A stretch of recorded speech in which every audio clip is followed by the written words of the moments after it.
mas é de glorificar. Mas às vezes estamos tão atentos ao movimento que acabamos não prestando atenção no começo da palavra.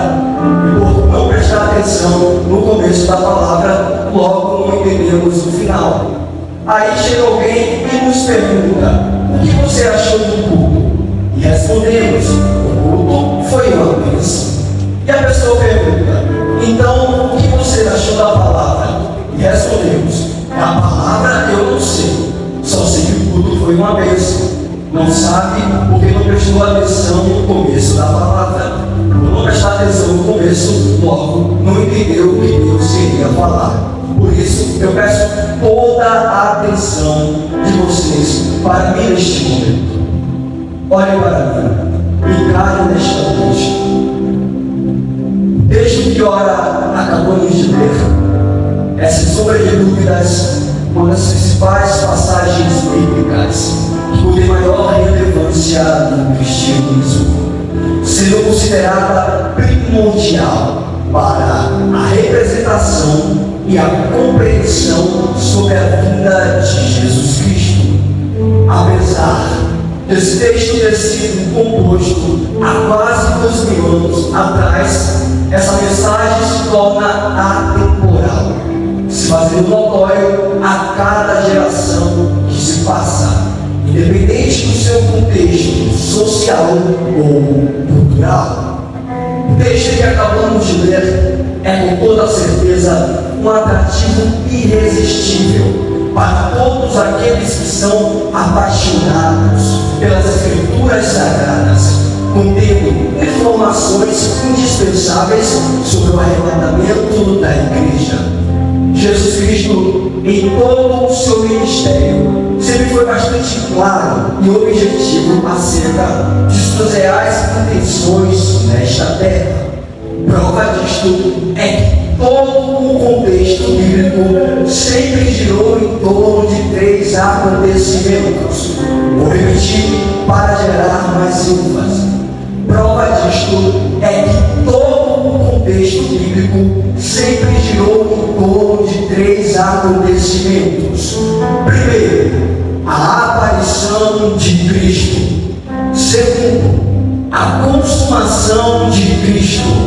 E terceiro, a tão aguardada volta de Jesus Cristo. No Atos dos Apóstolos, no seu capítulo 1, momentos antes de sua ascensão, Jesus se encontrara em período de 40 dias, onde mesmo realizava inúmeros infalíveis sinais, através de prodígios, milagres e maravilhas, sendo direcionado pelo Espírito Santo a dar as suas últimas instruções aos discípulos. De repente, Jesus é elevado aos céus, encerrando assim o seu ministério terreno. Os apóstolos básicos não conseguiam parar de olhar para o Messias, quando de repente, eis que surgem 2 homens vestidos de branco, os quais disseram aos apóstolos: varões galileus, por que estáis olhando para os céus? Esse Jesus, que dentre vós foi recebido em cima do céu, também há de retornar, da mesma forma que os vistes ir subir para o céu. Dessa forma, evidenciando o que aconteceria futuramente. O apóstolo Paulo, em suas escrituras direcionadas aos romanos, diz a seguinte afirmação acerca da esperança de nossa fé. Abre parênteses. Porque sabemos que toda a criação geme e está juntamente com dores de partos até agora, e não só ela, mas nós mesmos, que temos as primícias do Espírito, também gememos em nós mesmos, esperando a adoção, a saber, a redenção do nosso povo. Fecha parênteses. A geração em que vivemos tenta constantemente criar teorias e consumações acerca daquilo que nós devemos viver e lutar. Há quem diga que o seu propósito é encontrar o grande amor da sua vida. Há quem diga que o seu propósito é conquistar aquele emprego que ele tanto sonhou. Há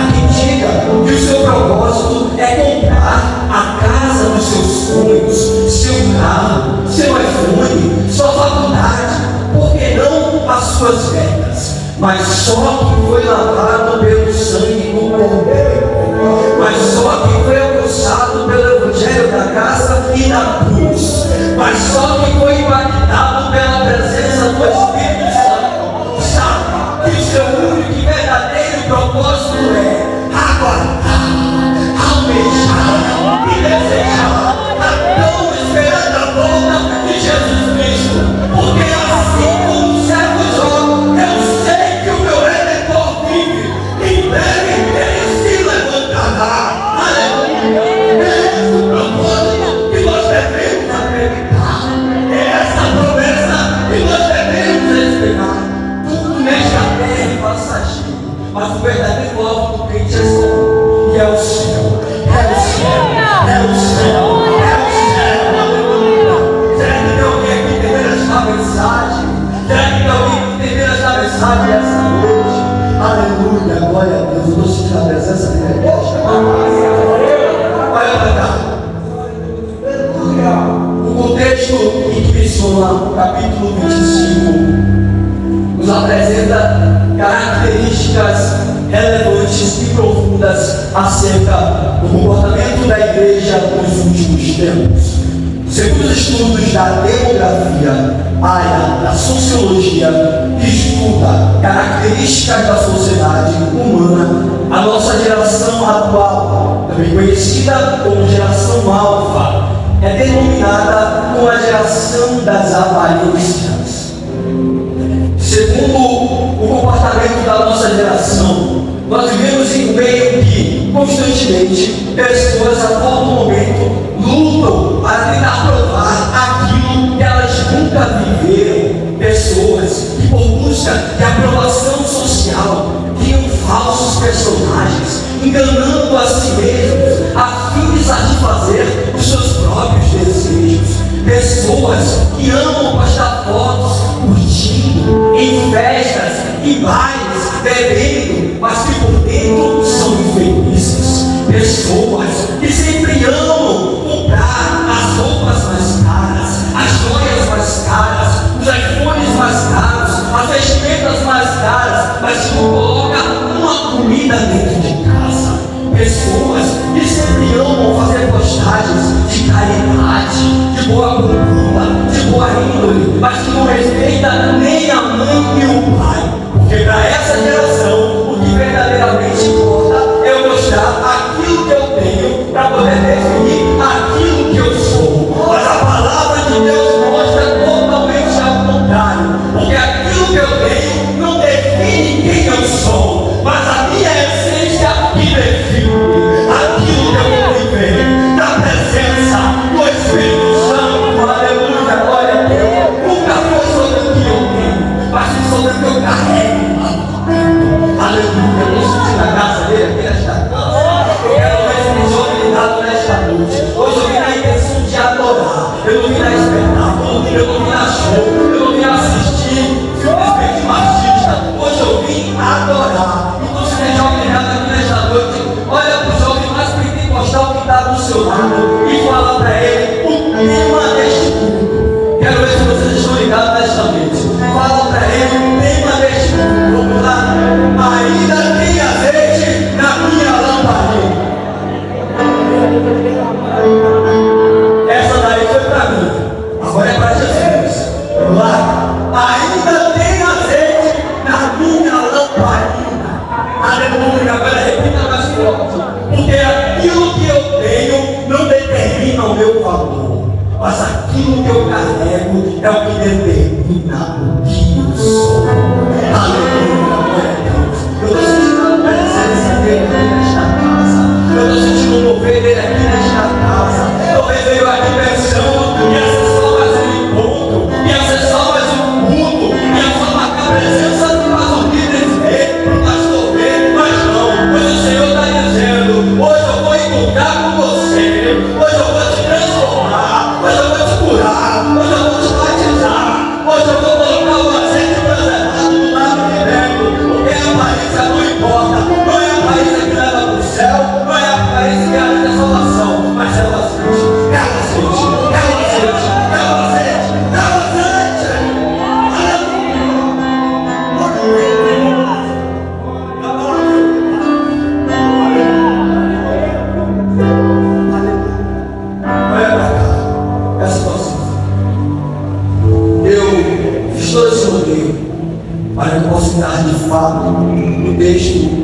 apóstolo Aristóteles propor que Deus direcionou nesta noite. O livro como mencionamos está denotado no Novo Testamento. O Novo Testamento é separado em 5 divisões. Mas quais são essas divisões? Primeiro, os evangelhos biográficos. Segundo, o livro histórico, que é o livro do Atos dos Apóstolos. Terceiro, as epístolas paulinas, que são as epístolas escritas por Paulo. Quarto, as epístolas gerais, que são as epístolas escritas pelos demais apóstolos. E quinto, o livro profético, ou o livro da revelação, a saber, o livro do Apocalipse. O livro mencionado está denotado nos evangelhos biográficos. Dentro dos evangelhos biográficos existe uma subdivisão que é denotada de evangelhos sinópticos. Os evangelhos sinópticos nada mais é do que o livro de Mateus, Marcos e Lucas. Esses evangelhos recebem este nome por causa da sua grande semelhança.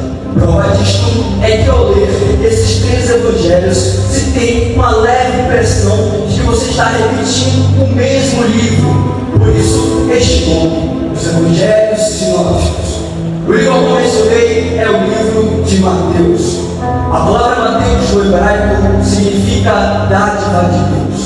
O livro de Mateus foi escrito há cerca de 60 anos depois de Cristo. Mateus foi um dos 12 apóstolos e também foi um dos cobradores de impostos do Império Romano. Os cobradores de impostos tinham uma má fama em todo Israel. Por quê? Porque eles eram conhecidos como aqueles que apoiavam a oposição. Eram também conhecidos como corruptos. E mais à frente veremos que Jesus começa a dar instruções e revelações acerca do que aconteceria futuramente. Jesus começa a falar sobre o fim do mundo, o arrebatamento da igreja e a volta de Jesus Cristo. E esse discurso que ele fala nada mais é do que o sermão profético. Nesse sermão profético, Jesus começa a explicar acerca de parábolas. E é nesse sermão profético que encontramos as parábolas das 10 virgens. E perceba que esta é uma parábola muito famosa, muito estudada, muito aplicada, mas pouco entendida em sua completitude, em sua complexidade. Prova disto é que a parábola das 10 virgens é representada através do casamento judaico. Aqui podemos ver que a noiva representa a igreja invisível, a igreja imaculada, a igreja que é salva, a igreja que é santificada, a igreja que não possui nome, que não possui denominação e que não possui CNPJ. E agora veremos que as 10 virgens representam a igreja visível, a igreja que é tocável, a igreja que possui ministério, a igreja que possui edificação, a igreja que possui nome, a igreja que possui CNPJ e a igreja que possui compreensão. Também veremos que o azeite aqui representa o Espírito Santo, a presença do Espírito Santo, a fé, a essência de Cristo. E veremos aqui também que a lâmpada representa a característica externa do cristão. Nada mais é do que aquilo que é visível. O título que eu carrego, o título de obreiro, o título de diácono, o título de líder, o meu reconhecimento pela convenção, aquilo que é visível e que pode ser elogiado. E aqui vemos que a parábola das 10 virgens muito se completa acerca da atualidade que vivemos. E este livro carrega verdades bastante reveladoras acerca do cenário atual que estamos vivendo. E uma dessas verdades que abrange a parábola das 10 virgens é que todas faziam parte do reino de Deus. Vou repetir. Todas faziam parte do reino de Deus. não diz que as 5 prudentes faziam parte do reino de Deus. É isso que o texto diz? Não, o texto não diz isso. O texto diz que as 10 prudentes faziam parte do reino de Deus, tanto as prudentes como as loucas. Então vemos que as loucas também faziam parte do reino de Deus, e as loucas também faziam parte da igreja, participavam dos cultos, dos congressos, das festividades, mas mesmo assim não subiram para o céu. E o que você quer dizer por isso, velho? Eu quero dizer que estar na igreja não salva, estar aqui no corpo não salva, carregar título de ministério não salva, carregar nome de obreiro não salva, a sua fama não te salva, o seu nome não te salva, o seu status não te salva, porque as loucas tinham tudo isso. As loucas pregavam, as loucas cantavam, as loucas evangelizavam, mas mesmo assim ficaram naquele grande dia. Por quê?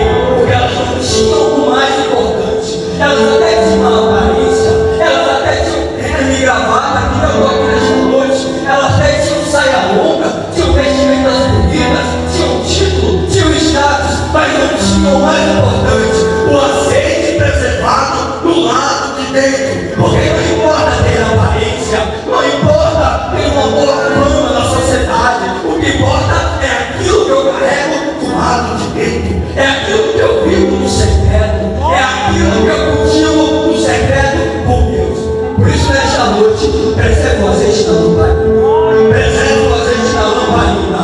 O Senhor não quer aparência, o Senhor não quer seu nome, o Senhor não quer seu status, o Senhor não quer sua profissão, Ele quer a sua entrega, Ele quer a sua entrega nesta noite, Ele quer a sua entrega nesta noite, Ele quer sinceridade, Ele quer sinceridade da nossa parte, porque não adianta eu mostrar aquilo que eu não sou e não viver do lado de dentro.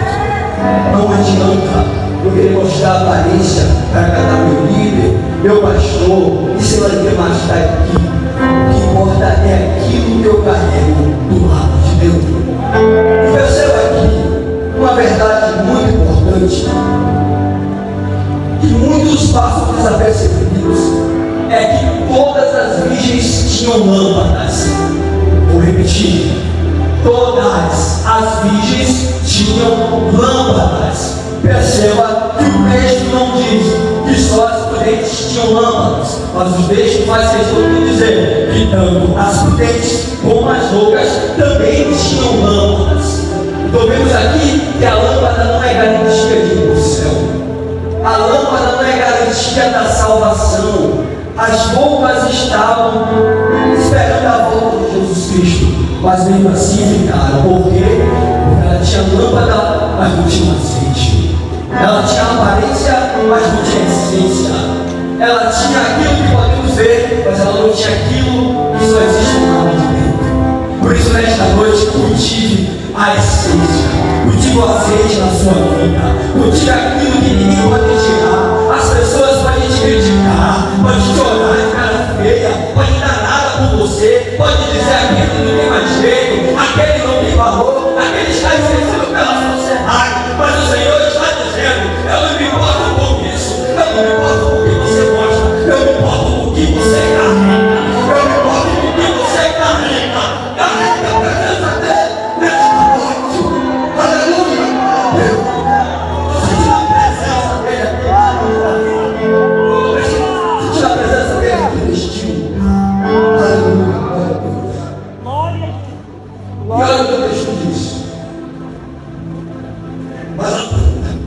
E carregando o esposo, tosquerejaram todas e adormeceram. O texto não disse que tosquerejaram as loucas e adormeceram. Não, tosquerejaram todas e adormeceram. Então, tanto as loucas como as mulheres dormiram. Então vemos aqui que não é errado dormir, que não é errado trabalhar, que não é errado correr atrás dos sonhos, que não é errado cuidar da família, dos afazeres da vida. O que é errado é não estar preparado. O que é errado é não estar preparado para a volta do Senhor. Porque o texto é enfático em dizer que todas dormiram, mas só igreja tem estado preparadas. Esteja preparado nesta noite. Esteja preparado nesta noite. Esteja preparado nesta noite. Porque a qualquer momento Jesus pode voltar. Talvez esteja alguém aqui dizendo: amanhã eu adoro, amanhã eu me entrego, amanhã eu consagro, amanhã eu renuncio, amanhã eu largo o pecado, amanhã eu largo a vida errada. Mas amanhã pode não haver mais tempo. Amanhã pode estar fechada. Amanhã pode não ter mais chance. Por isso a oportunidade é agora. Agora é agora. Se santifica agora. Exalte agora. Consagre agora. Jesus é agora. Ele é agora. É agora que o Senhor sabe. Eu estou pregando aqui. Amanhã eu vou estar aqui.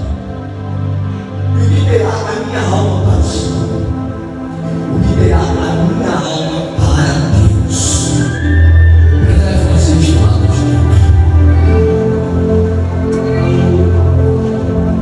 Perceba aqui, o texto é bastante fácil para dizer.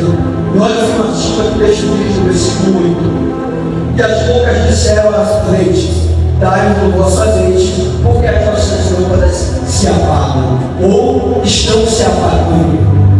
Aqui vemos uma verdade muito importante que muitos fáceis a perceber, que é o quê?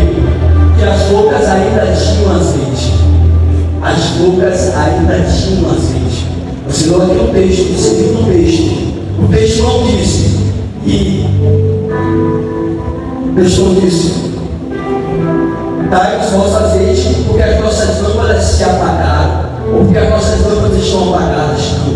O texto disse: dai-nos o vosso azeite, porque as nossas lâmpadas estão se apagando. Mas, pregador, o que você quer dizer com isso? Eu quero dizer que as bocas aqui, elas até buscavam, mas buscavam pouco.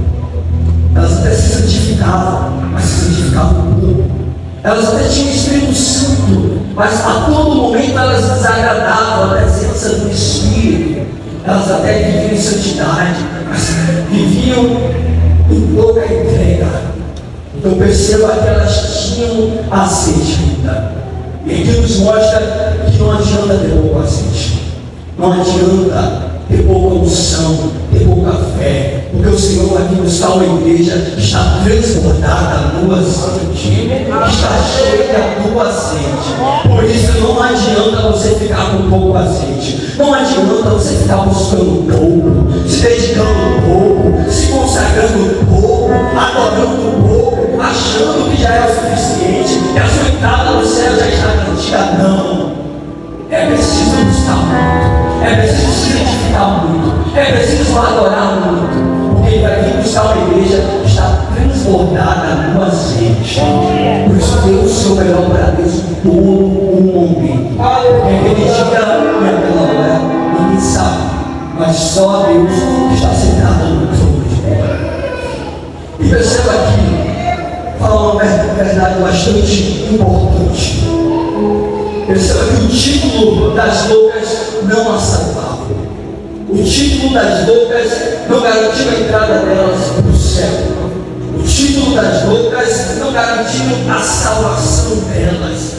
Sabe por quê? Talvez alguém pode perguntar: mas eu pregava, eu cantava, eu fazia isso e aquilo. E agora eu vou falar uma verdade: naquele grande dia vai ser o dia que mais vai ter surpresas na terra. Naquele grande dia vai ser o dia que mais vai ter surpresa na terra. Por quê? Porque vai ter aquelas pessoas que olhavam para ela e davam tudo, dizia que já estava no céu, que era santa, que era aquilo, que adorava isso e outro. Naquele dia não vai subir. Em contrapartida, vai ter aquelas pessoas que quando olhavam para ela diziam: esse aí já está no inferno, esse aí não tem chance, esse aí não tem mais jeito. Mas quando tocar a trombeta, ela vai subir para o céu, ela vai subir para o céu, porque não é por causa de aparência. Muitos terão uma surpresa, a qual não se agradarão, achando que a sua salvação já está garantida, achando que o seu nome já está escrito no livro da vida. Não, aquele grande dia será um dia de surpresas. Por isso é preciso estar preparado. Aleluia. Glória a Deus. Eu não peço de entregar, mas eu preciso entregar.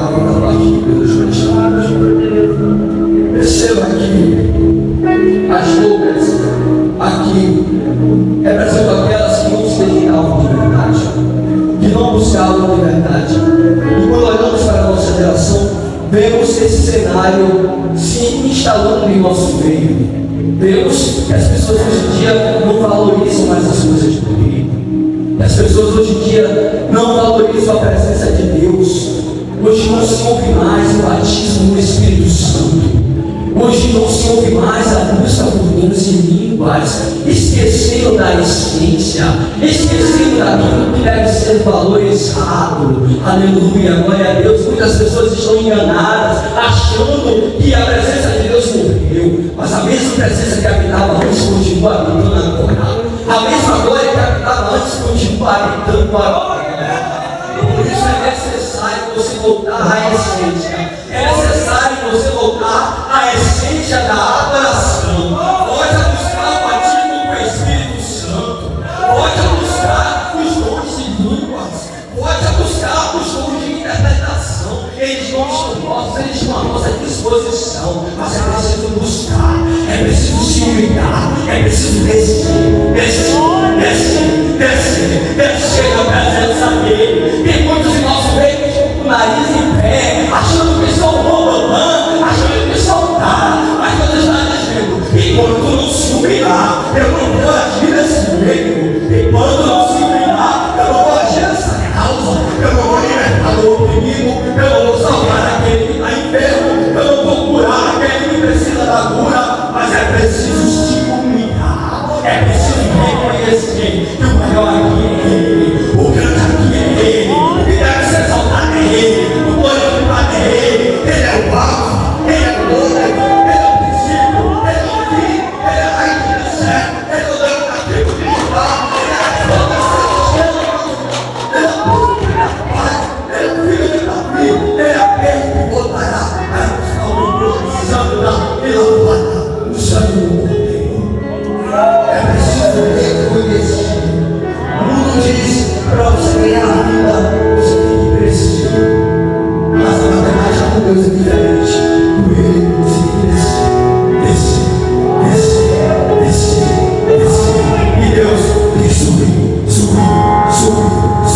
Porque não importa que Ele cresça e eu desapareça. Não importa que Ele cresça e eu desapareça. Não importa que Ele cresça e eu desapareça. Porque aqui quem briga é Ele. Quem briga aqui é Ele. Quem faz é Ele. Quem pode é Ele. Quem garante é Ele. Quem faz é Ele. É Ele que manda na igreja. Aleluia, glória a Deus. É Ele que usa os vasos. É Ele que capacita. Aleluia. Você pode ser o maior pregador do mundo, mas quando o microfone desliga, você ainda é bom. Você pode ser o maior cantor do mundo, mas quando o microfone desliga, você ainda é bom. Você pode ser a pessoa mais usada do mundo, mas quando você cair nessa estrada, pela perna, você vai para o hospital. Por quê? Porque você é bom. Você é bom. Você é bom. Quem garante?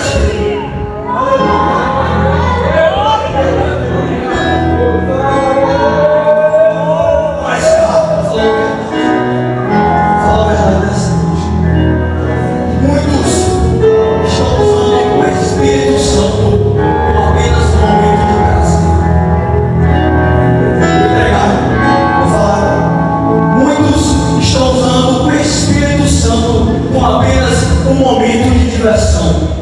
Vou explicar. Vem aqui, Alan. Vem aqui, por favor. Eu vou dar a atividade.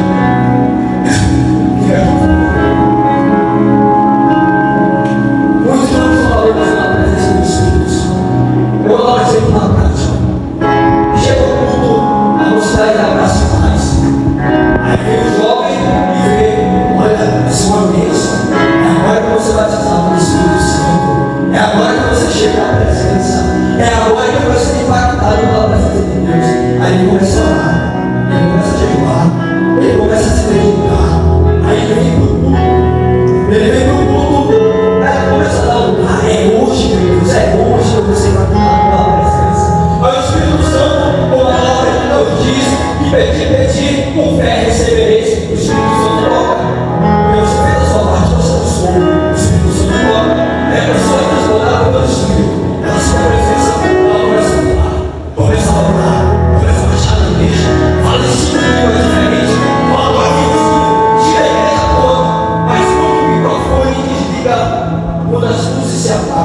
quando o culto se apaga, sabe o que ela faz?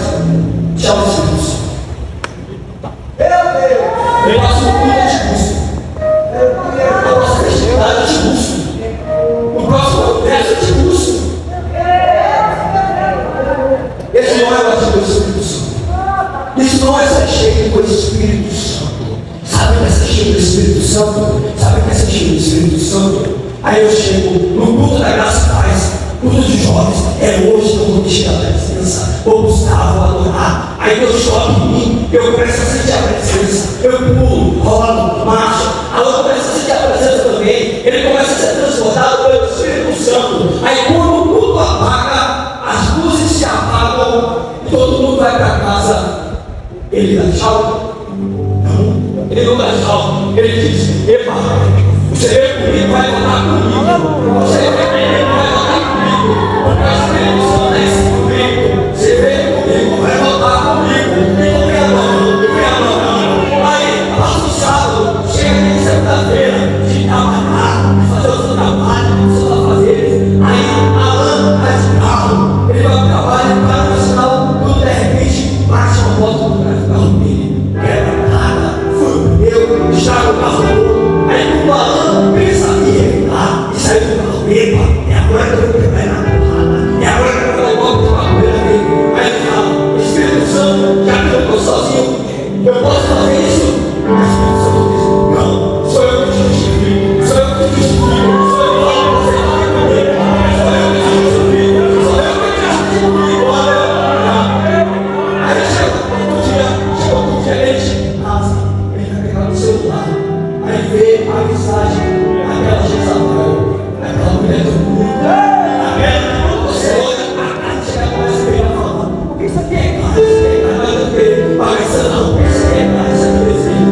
Aí a mensagem flertou com ele, aí ele epa, aí quando a tarde ele pensa em responder, quando ele pensa em flertar novamente, ele lembra que ele está sozinho, ele está com o Espírito, ele olha para o Espírito e pergunta: Espírito Santo, eu posso responder? O Espírito Santo: não, você é propriedade única, você é propriedade particular, é assim que eu sou santo, confia no que você serve. Vem santificado, vem comigo, vem adorando, aleluia, glória a Deus. Aí ele já chega à presença do Espírito Santo, ele pega isso. Ele olha uma situação na família dele, situação para a grande enfermidade, quando as portas foram fechadas, está tudo dando errado na vida dele. Ele começa a dizer: rapaz, vou desistir, vou largar o mistério, vou largar a minha chamada, vou largar o propósito que Deus me deu, vou abandonar, vou para o mundo, vou para o carnaval, vou pular sabatinho, vou girar capoeira, vou fazer isso aqui, vou beber cachaça. Aí quando ele pensa em fazer, quando ele pensa em largar tudo, o Espírito Santo vem: epa, você tem como, lembra que você tem como, lembra que sou eu que faço na casa, não é você que faz, sou eu que faço, não é você que capacita, sou eu que te capacito, não é você que opera, mas sou eu que opero através de você. Então vem comigo, e quando você vai adorando, eu vou capacitando, e quando você vai adorando, eu vou agindo, e quando você vai adorando, eu vou mudando o lado, e quando você vai adorando, eu vou agindo na sua causa, e quando você vai adorando, eu vou levantando o enfermo, mas eu só quero que você adore, só vai adorando, que eu vou agir nisso. Só vai adorando, que eu vou agir nisso. Muito obrigado. Para terminar, eu vou ir para casa. Vai no mesmo isso. E depois, chegado no mês do presente, ele disse: Senhor, abre-nos a porta. E ele, respondendo, disse: em verdade vos digo que vos não conheço. Mas perceba que o texto diz: como ele pode não conhecer alguém que buscava ele todo dia, alguém que adorava ele todo dia, alguém que se entregava a ele todo dia? Sabe por quê? Porque naquele grande dia muitas pessoas não têm audácia de dizer a Deus: Senhor, em teu nome eu preguei, Senhor, em teu nome eu curei, Senhor, Em teu nome eu batizei, eu ministrei, operei, salvei, libertei, operei. E Deus vai dizer: em meu nome você curou, em meu nome você salvou, em meu nome você ministrou, em meu nome você operou. Mas quem é você? Quem é você? Não te conheço. Porque não adianta você falar dele e não falar com ele. Não adianta você adorar o nome dele e não ter conexão com ele. Todas as bocas adoravam, todas as bocas buscavam, mas não tinham intimidade, não tinham proximidade. Está lembrando que o Senhor disse: vocês não vão provar, vocês não vão entrar no reino do céu, porque quando era aqui, vocês não se relacionavam comigo. Por isso, busque ele, não toque ele, não espere o amanhã não pode ser tarde.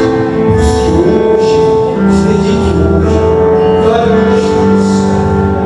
Vigiai, pois, porque não sabeis o dia e a hora em que o Filho do Homem há de vir. Naquele dia e hora ninguém sabe. É por isso que precisamos estar preparados a todo momento. E se você está aqui nesta noite, ouviu esta palavra, falou fortemente ao coração, você que não serve a Deus e por algum motivo se afastou, você que está longe da presença, que precisa se reconciliar, venha aqui nesta noite. Eu estarei orando pela sua vida. O amanhã eu não sei, o amanhã eu não garanto. Eu sei que vai com força, com violência, mas o amanhã só pertence a Deus. O amanhã não pertence ao homem. Então, se existe alguém aqui nesta noite que não serve a Jesus, venha aqui que nós estaremos orando pela sua vida e apresentando a Deus. Hoje Deus está te dando uma oportunidade. Hoje Deus está te dando uma nova chance. É Ele que transforma. Você só precisa se entregar, de ligar no amanhã. Se não há ninguém que Deus deu você uma próxima oportunidade,